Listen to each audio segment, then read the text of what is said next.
With Doubtnut, get instant video solutions to all your maths, physics, chemistry, and biology doubts. Just click the image of the question, crop the question, and get instant video solution. Download Doubtnut app today. Hello students, so the question is the kinetic energy of a rolling solid cylinder of mass 4 kg about its axis of rotation is 20 kg meter square per second square. Calculate the velocity with which it is moving. So this question is based on the chapter rotational dynamics. Here the kinetic energy is the sum of kinetic energy of translational plus kinetic energy of rotational. Now the kinetic energy of translational is half mv square and the kinetic energy of rotation is half I omega square.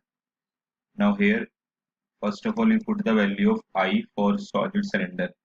For solid cylinder I is given by m r square by 2 and omega can be written as v square upon r square, v upon r squaring.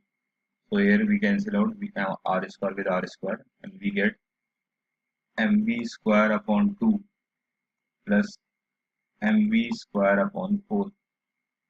Now taking the LCM 4 here, we get 3 mv square. Now it is written that kinetic energy is 20. So what we do, we simply put this value is equals to 20.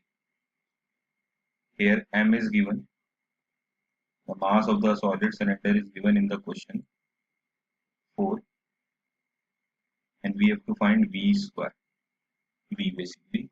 So it comes out to be v square is equals to 20 by 3. So that means v comes out to be under root 20 by 3. So on taking square root, v comes out to be 2.6 meter per second. I hope that answers your question. Thank you. For class 6 to 12, IIT JEE and NEET level. Trusted by more than 5 crore students. Download Doubtnut app today.